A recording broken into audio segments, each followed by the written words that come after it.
이 호주 온 해가 2003년이었는데 그 바로 앞에 2002년도에 한국의 월드컵이라는 게 있었습니다.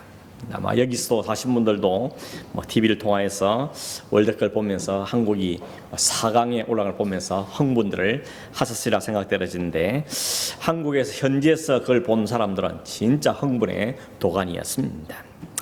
히딩크 감독이 이끄는 그 축구 선수들이 월드컵 4강에 올라간 것은 아무도 생각지 못했던 일이죠. 그저 16강 정도 들어가면 좋겠다. 꿈이었습니다. 나중에 이루어질 때 꿈은 이루어진다. 이런 캐치플레이를 가지고 응원들을 했었습니다. 그렇게 포르투갈을 꺾고 16강에 진출이 확정됐을 때 온 나라가 막 난리였습니다. 제가 그때 새벽에 새벽기도 간다고 아침에 아파트를 나서는데 그때까지 집에도 안 가고 온 거리가 막 자동차로 빵빵거리고 하여튼 난리 그런 난리가 없었습니다. 근데 그 히딩크 감독이 한 말이 아주 명언이었죠. 16강에 진출했을 때 모든 사람이 꿈을 이뤘다 할 때 그는 뭐라 그랬습니까? 나는 아직도 배가 고프다. 그렇게 이야기했습니다. 그 이야기가 아주 명언이 됐죠. 그 이후로 그 말을 온데 다 갖다 붙입니다. 나는 아직도 배가 고프다. 그때 히딩크 감독이 했던 말은 그런 거죠. 내가 16강 진출에 만족하지 않겠다. 나는 더 높은 곳을 향해서 더 전진하겠다. 꿈을 이루겠다. 이런 의미를 갖고 있는 것이죠. 그걸 표현하기를 히딩크의 승리에 대한 굶주림이다. 이렇게 표현할 수가 있을 것 같습니다. 진짜 그 말대로 8강에도 올라가고 또 4강까지 올라가는 그런 역신화를 이루었습니다. 여러분은 이번 한 주간 동안에 혹은 요즘에 무엇에 굶주리고 계십니까? 사람들은 모두가 무엇인가 추리며 살아갑니다. 돈에 대해서 추리는 것은 믿는 자나 안 믿는 자나 다 공통적인 관심사 같습니다. 돈이 조금만 더 있으면 좋겠다. 돈이 조금만 더 있으면 좋을 텐데. 이런 마음들은 누구나 가지고 있고, 또 있는 사람도 부자는 부자대로 더 가지고 싶어하는 이런 목마름과 굶주림을 안고 사는 것을 볼 수가 있습니다. 어떤 사람들은 명예에 대해서 굶주리고, 어떤 사람은 권력에 대해서 굶주리고, 그렇죠. 성공이나 쾌락에 대해서도 굶주리고 있습니다. 요즘 보니까 한국도 그렇고 여기도 그렇고 또 이제 선거가 있으니까 다들 거기서 이겨서 권력을 찾아야겠다는, 명예나 권세를 찾아야겠다는데 굶주리는 사람들이 있는 걸 보게 됩니다. 이런 것들이 다 공통점을 말할 수 있겠는데, 동시에 또 하나의 공통점이 뭔가 하면 그렇게 배부르고 굶주린 상태에 있지만 어느 누구도 만족할 만큼 배부르다 하는 사람이 없더라는 것입니다. 돈을 아무리 가져도, 아무리 권세를 가져도, 힘을 가지고 성공을 해도 여전히 만족을 못하고 여전히 추리는 상태를 본다는 것입니다. 그것이 세상의 추림이라는 것입니다. 사실 저는 세상에 살아온 동안에 우리를 만족할 만큼 배부르게 하는 일이 뭐가 있겠습니까? 있다 할지라도 잠시죠. 오늘 배부르다 했는데 조금 지나면 또 배고프고, 권력을 가졌는데 조금 지나면 또 더 가지고 싶고 희망을 잃고, 이런 사람들을 반복하는 걸 볼 수가 있습니다. 세상은 이렇게 여전히 만족을 모른 채 굶주리며 사는 세상이라고 말할 수가 있겠습니다. 그런 세상을 향하여서, 또 그런 세상에 살고 있는 제자들 향하여서 주님께서 말씀하시기를 뭐라고 하면, 지금 추린 자가 복이 있다. 그 말씀하시죠. 너희가 배부름을 얻게 될 것이다 라고 말씀하십니다. 여기 말씀하신 배부른 것은 잠시 배부르고 또 저녁 때는 배고프고, 그 배부름만 아니고 영원히 지속되는 그 만족, 영원한 만족, 그것을 주님이 말씀하고 있는 것입니다. 그러면서 반대되는 말씀이 25절에 있죠. 화 있을진저 너희 지금 배부른 자는 너희는 추리게 될 거다라고 말씀하고 있습니다. 이건 세상이 말하는 것과는 완전히 반대죠. 세상 사람들은 부유한 것을 복이라 그러고 부자가 되면 배부르다고 생각하는데, 주님은 오히려 지금 배부르다고 하는 사람들은 오히려 화가 있는 것이고 거기에는 추리게 될 것이라고 말씀하고 있다는 겁니다. 근데 세상들은 이걸 모릅니다. 이 진리를 깨우치지 못합니다. 여전히 세상 것으로 배부르기를 원하고 있고, 뭔가 좀 있으면 배부른 것처럼 착각하며 살고 있는 것이 오늘 세상의 사람들입니다. 근데 나중에 깨닫게 되죠. 이게 진짜 배부른 게 아니구나. 진짜 배부른 건 세상에 존재하지 않는구나 하는 것을 사람들은 깨달아 알아가게 되어지는 것입니다. 오늘 주님께서 지금 줄인 자라고 말씀하는데 무엇에 줄여야 되는지를 우리가 관심이 있어야 하는 것이죠. 여러분, 주님께서 지금 주인 자라고 말씀하실 때 그 제자들, 이 말씀을 듣는 제자들이 살고 있는 시대가 어떤 시대인가 하면, 그때는 지금 예수님이 이 누가복음 기록되는 예수님이 성천하신 다음에 한 30년 정도 지났을 때라고 봅니다. 예수님이 성천하시고 한 30년 지났는데, 그때 팔레스타인, 그 유대인들의 상황은 여전히 하루 벌어 하루 먹기 살기도 힘든 그런 가난에 찌든 사람이 많은 나라가 그 시대의 사람이었습니다. 여러분, 한국도 그런 적이 있지 않습니까? 아빠가 나가가지고 그날 하루 벌이 못 해오면 그날은 가족들이 다 굶어야 되는 그런 시대가 그렇게 오래되지 않은 시대에 한국에도 있었던 우리가 기억하고 있는 것입니다. 저도 학교 다닐 때 보니까 도시락 못 사온 아이 친구들이 꽤 상당히 있었습니다.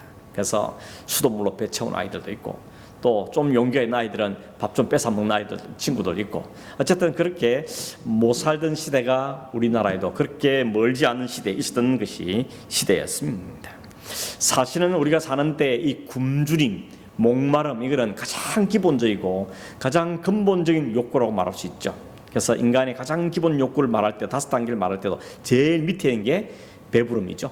굶주림의 욕구, 먹고 싶은 욕구, 식욕이라는 것이 욕구인 것입니다.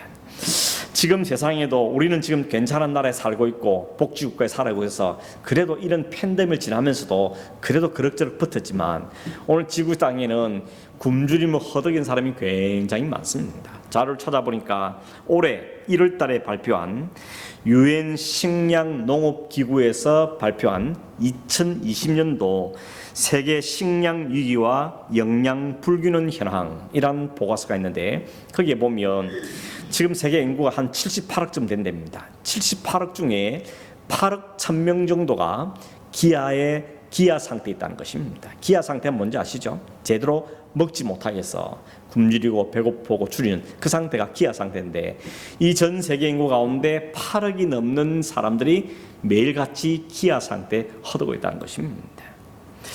그 중에 1억 정도는 거의 아사 직전에 처했다 그러고, 12억 정도가 하루에 $1 정도 돈을 가지고 하루를 연명하는 그런 상태에 있다는 그런 보고서를 볼 수가 있습니다. 우리의 동포인 북한 땅에도 거의 95% 정도는 굶주림에 허덕고 있다, 이렇게 보고를 하는 걸 볼 수가 있습니다. 예수님 당시에도 이 정도는 아닐지 모르겠지만 그 당시에도 그렇게 풍요롭게 살던 시대는 아니었습니다. 다들 가난에 찌든 시대였고, 먹을 음식과 마실 음료수가 최대 관심이었습니다. 그래서 성경에도 자주 등장하는 것이 먹을 걸 제공하는 밭, 그리고 마실 걸 제공하는 우물, 음료수, 이게 굉장히 사람들의 관심이었습니다. 예수님도 비유할 때 밭의 비유를 많이 말씀하시죠. 그리고 반석, 물, 음료 이런 걸로 비유를 많이 한 걸 보면 그 시대 상황을 주님께 잘 활용해서 사람들에게 비유한 것이라 볼 수 있는 것입니다. 그래서 여러분, 예수님께서 보리떡 5개와 물고기 2마리 갖고 5,000명 이상을 먹이고 남겼을 때 사람들은 환호하죠. 열광을 했습니다. 그렇지 않겠습니까? 지금 가난에 찌들고 먹고 마시는 게 심각한 사대에 겨우 보리떡 5개, 물고기 2마리 갖고 5,000명을 먹였으니 온 사람들이 흥분을 하는 게 당연한 것입니다. 열광의 도가니였습니다. 그래서 어떻게 합니까? 첩을 우리의 왕으로 삼으면 적어도 우리의 먹고 마시는 문제가 해결되겠다. 그래서 모든 사람이 구름대같이 몰려들고 예수를 억지로 왕을 삼으려고 막 노력하는 장면을 우리가 기억하고 있는 것입니다. 그런데 오늘 성경에 보니까 예수님은 너희들이 진짜 줄여야 될 것, 진짜 목말라야 될 것은 그것이 아니라고 그 굶주림과 목마른 대상을 바꾸어 주는 걸 보게 되는 것입니다. 오늘 누가복음에는 뭐에 대해 굶주림 줄이는지에 대해 말씀하지 않지만 마태복음 5장에서는 분명히 말씀하시죠. 뭐에 줄인다 그럽니까? 의에 줄이고 목마른 자, 의에 줄이는 것이라 라고 분명하게 말씀을 하고 있다는 것입니다. 여러분, 의에 줄인다. 왜 의에 줄이고 목마르는 거 하면, 우리 그 사람은 밥이 있어야 되고 떡이 있어야 되고 마실 물이 있어야 사는 것처럼 우리의 속 사람은 의가 있어야 살기 때문에 그렇습니다. 의가 있어야지 영원한 생명을 누리며 진정한 만족을 누릴 수 있기 때문에 의에 줄이고 목말라야 한다고 말씀하고 있다는 것입니다. 여러분, 예수님 말씀하신 의가 뭡니까? 의. 우리는 흔히 의 그러면 그 영어로 justice 그러면서 정의, 뭐 공평, 올바름 뭐 이런 걸 의미하는데 이 헬라 성경에 있는 이 헬라의 의는 그런 뜻이 아닙니다. 디카오스네어라는 단어는 관계적인 용어입니다. 쉽게 말하면 A와 B 두 사람이 있는데 이 두 사람 사이에 아무런 막힘이 없는 좋은 상태, 그때 이 둘은 의로운 관계다 이렇게 말하는 겁니다. 하나님과 우리 사이를 말하면 하나님과 우리 사이에 막힘이 없을 때 그 관계는 의로운 관계라고 이야기하는 겁니다. 근데 우리가 어떻습니까? 하나님과 의로운 관계 있습니까? 하나님과 절대 의로운 관계가 있지를 못하죠. 하나님과 바른 관계 있는 것을 의로운 관계라고 말한다는 것입니다. 근데 우리가 그 의에 추리고 목말한다는 결국 뭔가 하면 우리가 하나님과 바른 관계 있기를 사모하고 열망하고 갈망하는 것을 의미한다는 것입니다. 근데 어떻게 그게 가능합니까? 어떻게 하면 우리가 하나님과 우리 관계에 막힘이 없고 그냥 소통이 잘 되고 전혀 문제가 없는 그 상태를 유지할 수 있냐는 겁니다. 우리의 노력과 우리의 힘과 우리의 실력을 대해지는 것은 결단코 아니라는 것이죠. 이미 우리가 잘 아는 것처럼 성경 좀 읽는다고 되거나 기도 좀 한다고 돼서 그게 유지되는 것은 아니라는 것이죠. 물론 그것은 바른 관계가 있을 때 그걸 잘 유지하는 방법이긴 하지만 그걸 통하여서 반드시 의로워진다라고 성경 말하지 않는다는 것입니다. 딱 하나 말하죠. 하나님과 우리 사이의 바른 관계를 회복할 수 있는 유일한 길은 예수 그리스도뿐이라는 것입니다. 예수님만이 하나님과 우리 사이에 비틀어지고 또 단절되고 문제가 생겨 관계를 온전한 관계로 회복할 수 있는 유일한 방법은 예수 그리스도 한 분뿐이신 걸 우리 분명하게 말씀하고 있는 것입니다. 우리가 죄 때문에 죄를 지어서 인간이 죄를 지어서 하나님의 관계가 끊어지고 비틀어졌던 것입니다. 그 비틀어진 관계를 우리가 어떤 율법이나 어떤 노력이나 선을 통해서 그 바로 관계를 바로 잡아보려고 하지만 아무도 그 일을 통해서는 하나님의 관계, 비틀어진 관계를 바로 잡을 길이 없다는 것입니다. 그래서 여러분 하나님과 바른 관계 없기 때문에 하나님께 나아가지 못하지 않습니까? 그걸 그림으로 딱 보여주는 게 성막이고 성전이죠. 아무도 죄 지은 인간이 하나님 만나기 위해서 성막 안으로 쑥 들어가면 죽는 겁니다. 관계가 바르지 못하기 때문에 의로운 관계가 아니기 때문에 그 자리에 들어갈 수가 없게 된다는 것입니다. 그래서 대신 제물이 들어져야 되고 대신 제사장이 들어가서 만나주고 이런 희생 제물과 대신한 제사장이 필요했던 것이죠. 물론 그 제물과 희생 제사장도 완전하지 못하죠. 그들은 결국 완전한 제사장이고 완전한 제물이신 예수 그리스도에 필요하다는 것을 보여주고 또 예수 그리스도께서 그렇게 오실 것에 대한 하나의 예표며 상징이었던 것입니다.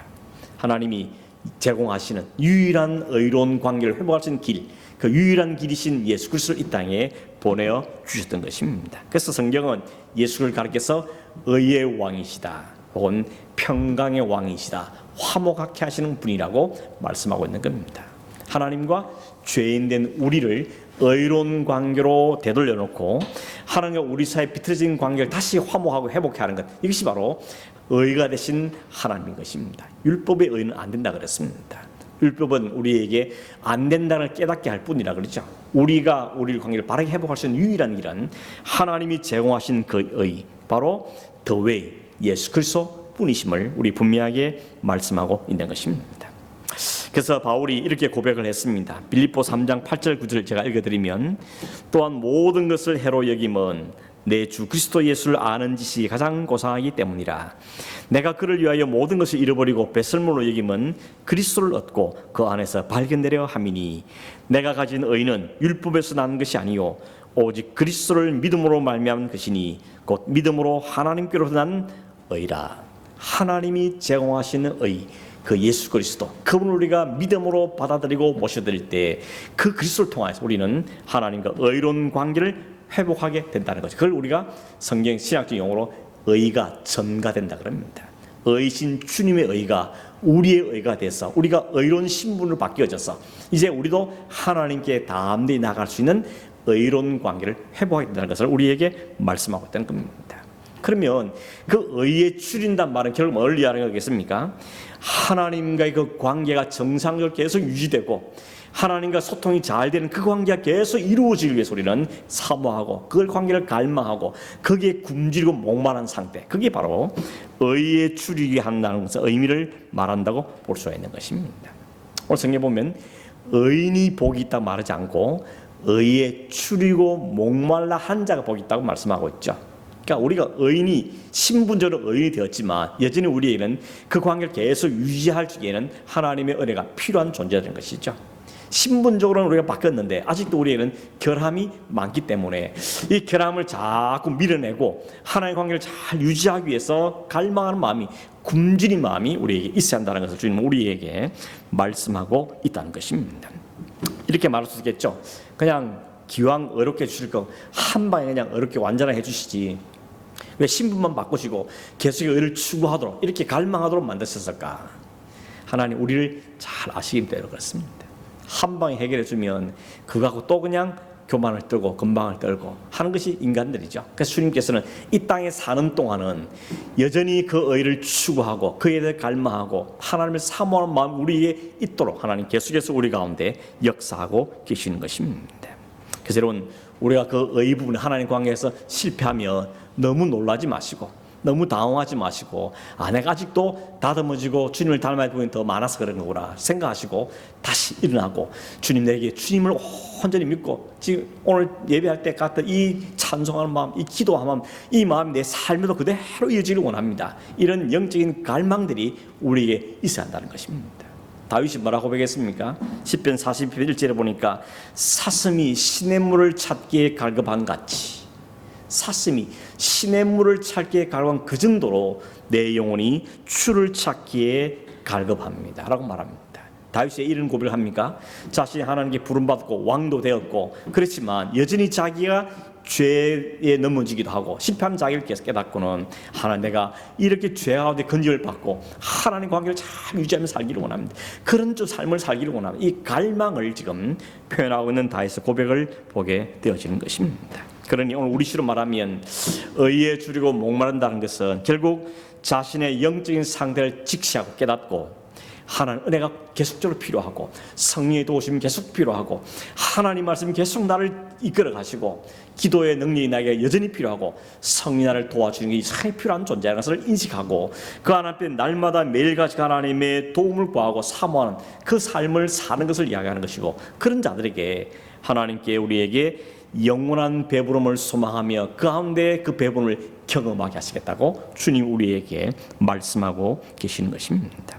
이렇게 의에 대해서 예수 그리스도에 대해서 또 성령에 대해서 추리고 목마른 사람 그 자체가 바로 배부른 사람이라고 성경 우리에게 말하고 있는 것입니다. 이거 하면 배불러 주겠다는 것이 아니라 그 상태하고 배부름의 상태라고 말하는 겁니다. 주님 안에서 만족을 느낀 상태, 주님과 소통이 잘 이루어진 상태 그 자체가 만족과 해결하는 그런 배부름의 상태라고 우리에게 말씀하고 있죠. 그러니 여러분 세상이 어떻게 이걸 흉내내겠습니까?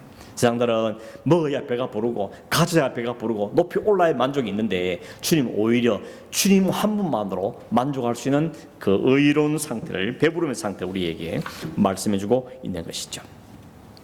오늘도 세상은 여전히 행복을 추구하고 있습니다. 그러나 행복에 목말한다고 다 행복해지는 것은 일단고 아니죠.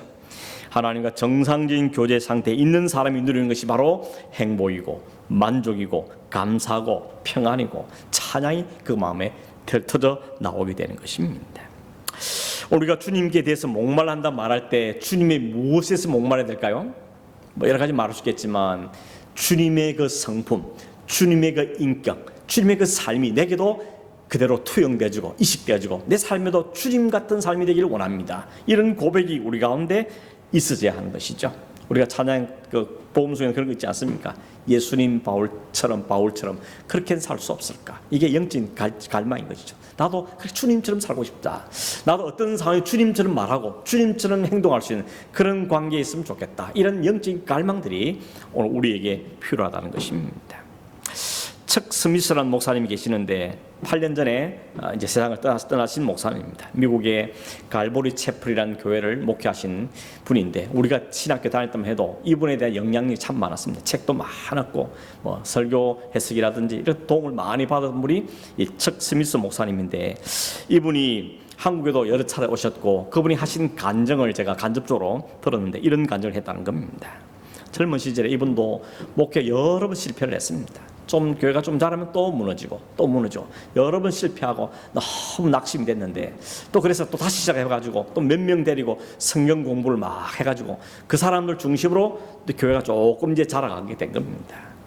근데 마침 그 교인 가운데 한 중년의 신사가 계셨는데 자기가 목사님 말씀을 너무 은혜를 많이 받았다고 꼭 식사를 한번 대접하고 싶다고 이야기를 하더라는 겁니다.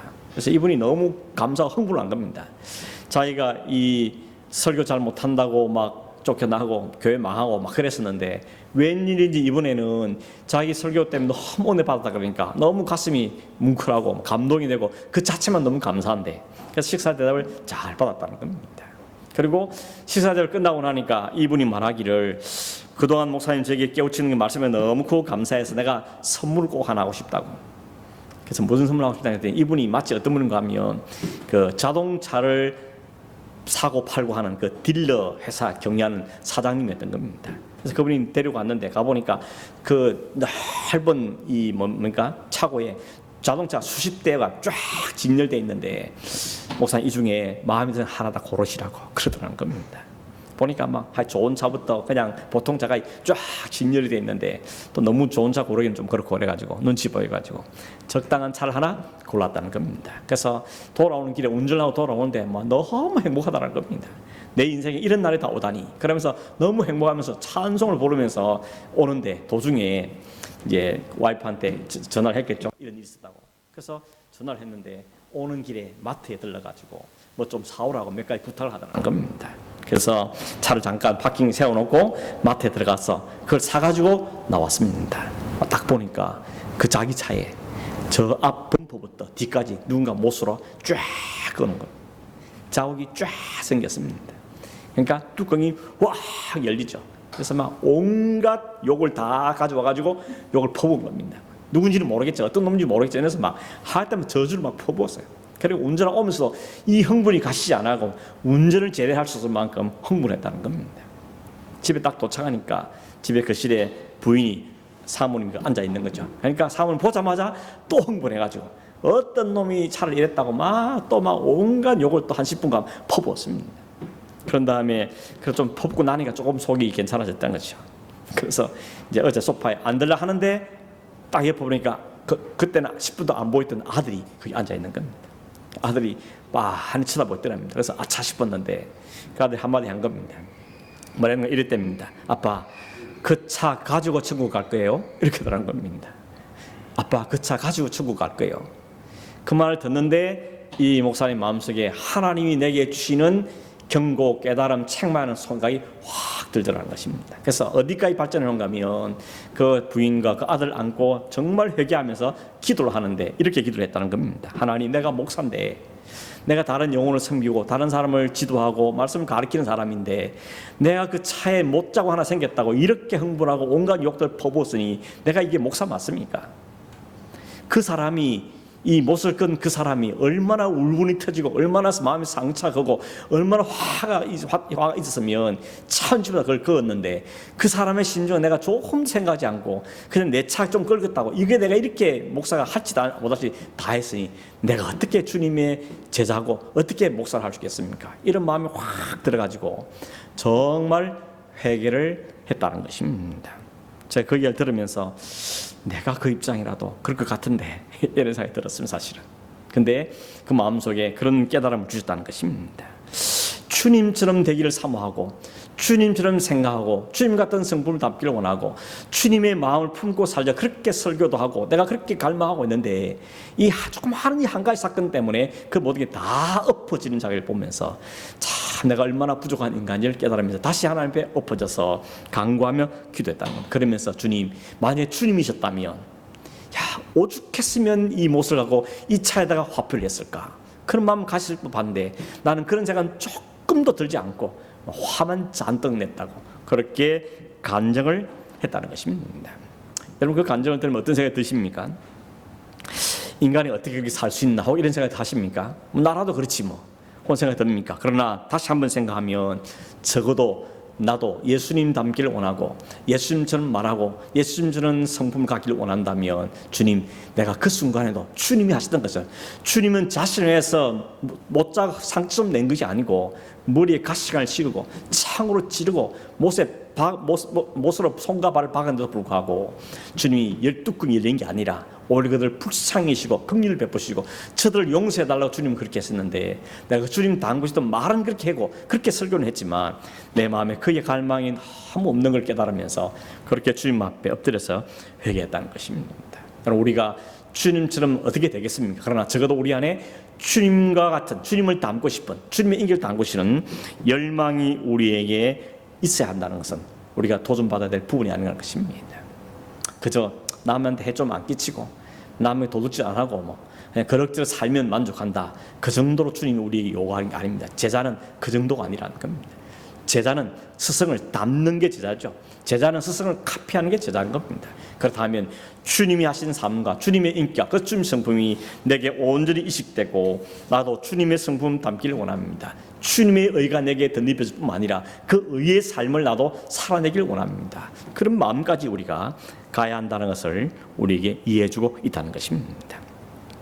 또 하나 생각할 건 뭔가 하면, 주님의 그 성품을 우리가 갈망해야 하지만 또 하나는 뭔가 하면, 주님이 나를 어떻게 사랑하고 우리 내 삶을 어떻게 책임지시고 내 삶을 어떻게 인도해 가신지에 대해서도 우리가 충분히 깨닫고 내 인생을 주님께 온전히 의지하고 사는 갈망이 우리에게 있어야겠다는 생각이 들었습니다. 하나님은, 주님은 우리에게 목자가 되시죠. 주님이 나는 목자다, 너희는 양이다 말씀하셨습니다. 주님이 목자라 하신 말씀은 의미가 뭡니까? 내가 너희를 이끌어 가겠다는 것이죠. 너희는 나만 따라와라, 나를 의지하라. 그럼 내가 너희를 푸른 풀밭으로 쉰만한 물고 데려가겠다. 주님 우리에게 목자가 되어주기를 원하신다는 겁니다. 주님이 목자와 양에 비유하신 것은 그 당시 팔레스타인 지역에 너무 흔히 볼 수 있는 상황이기도 하고, 또 양과 목자의 관계가 우리와 주님과의 관계를 너무 잘 설명할 수 있는 좋은 비유가 되기 때문에 말씀하신 것이라고 생각되었습니다. 우리가 이미 알지만 양은 목자를 따라가는 것 외에는 아무것도 할 수 없는 존재입니다. 스스로 무슨 음식을 만들어낼 수도 없고 사냥을 할 수도 없고 그저 목자가 인도하는 대로 가서 풀을 먹고 물을 마시는 것밖에 할 수가 없다 그러죠. 양이 시력이 얼마나 나쁘다 그럽니까? 1미탑을 못 봐가지고 그냥 앞에 가는 양이 가면 그냥 양 따라서 그냥 몰려가는 게 양의 성질이라는 것입니다. 그래서 그렇게 가다 보면, 목자만 따라가다 보면 거기에 푸른 풀밭도 있고 쉴만한 물가 있더라는 것입니다. 주님은 우리에게 목자가 되어주겠다고 말씀하십니다. 그 주님을 갈망하고 그 주님을 따르겠다고 사모하고 그 주님을 따라가길 열망하는, 그게 바로 주님을 갈망하는 삶이고, 그런 자들에게 주님은 풍요롭게 하시겠다고 말씀하십니다. 우리가 사모하고 우리가 사모할 때 하늘의 양식과 하늘의 음료로 우리를 배부르게 하시겠다, 우리에게 말씀하고 계시는 것입니다. 어느 목사님께서 이런 이메일 내용을 소개한 걸 봤는데 이런 내용이 있더라고요. 미국 LA에 살고 있는 데이빗이라는 분이 사업을 몇 번이나 망하고 나서 너무 좌절이 커가지고 죽어야 되겠다고 생각했다는 겁니다. 죽으려고 생각하니까 그날 밤에 잠이 안 하고 새벽 3시까지 잠을 못 자고 있었는데, 새벽 3시쯤 화장실 갔다 오다가 식탁 위에 있는 어머니가 보내준 편지를 봤답니다. 그 편지를 보는 순간 그 어머니의 친구가 생각난 겁니다. 그 어머니 친구가 15년 전에 자기가 만났던 분인데 그 일을 한 번도 본 적이 없는데, 그 어머니 친구가 어떤 분인가 하면, 그 어머니 친구분이 자기 식탁 위에다가 박스를 하나 만들어 놓고는 그 통 안에다가 자기가 은혜 받은 말씀이 있으면 그 은혜 받은 말씀을 써가지고 그 통 안에 계속 넣었다는 겁니다. 그 통 이름을 언약의 통이라고 불렀다는데, 그러고는 자기의 놀러오는 아이들이 있으면 그 아이들한테 얘야 여기 성경 하나 뽑아봐. 그리고 뽑으면 그 성경 말씀을 설명해주고, 그리고 하나님 말씀을 전하고 전도하고 복음을 전하는 그런 하는 그분이 있었다는 겁니다. 자기도 그 집에 놀러 갔을 때 그 했던 기억이 나더라는 것이죠. 그래서 새벽 3시인데 죽을 사람이니까 뭔 짓을 못 하겠습니까? 새벽 3시에 그분에 전화를 했다는 겁니다. 그래가지고는 나를 기억하냐고. 기억한다. 15년 전에 제가 그런 일이 있었는데 아직도 그 아주머니께 있냐고 물으니까 아직 있다는 겁니다. 그러면 혹시 나를 위해서 성경 한 권 좀 대신 좀 뽑아주겠냐고 그랬더니 그러겠다고. 그래서 성경을 뽑았는데 그때 나온 구절이 뭔가 하면 마태복음 7장 7절이랍니다. 구하라 찾아라 두드리라. 그러면 너에게 주실 것이고 찾을 것이고 문이 열릴 것이다 라는 말씀이 읽어주더라는 겁니다. 아주머니 그냥 읽어드렸는데 이 사람이 하나님 주신 말씀이라는 생각이 마음에 들었다는 것이죠. 그래서 한 구절 더 뽑아주면 안 되겠냐고 그러자고 또 뽑아준 겁니다. 그래서 나온 구절이 뭔가 하면 시편 30편 5절에 내 길을 여호와께 맡기라. 그를 의지하면 그가 이루실 것이다 하는 말씀을 주셨다는 겁니다. 그때 망치를 얻어맞는 같은 느낌이 왔다는 겁니다. 내가 진짜 내 인생을 내가 살아보려고 발버둥 쳤구나.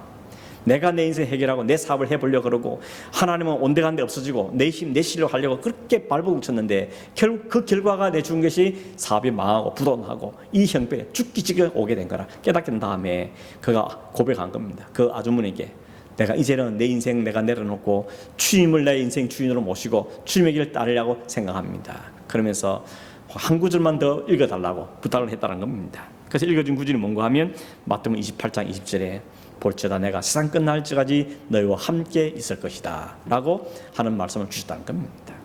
제가 이메일 보면서 참 한편으로 좀 웃었습니다.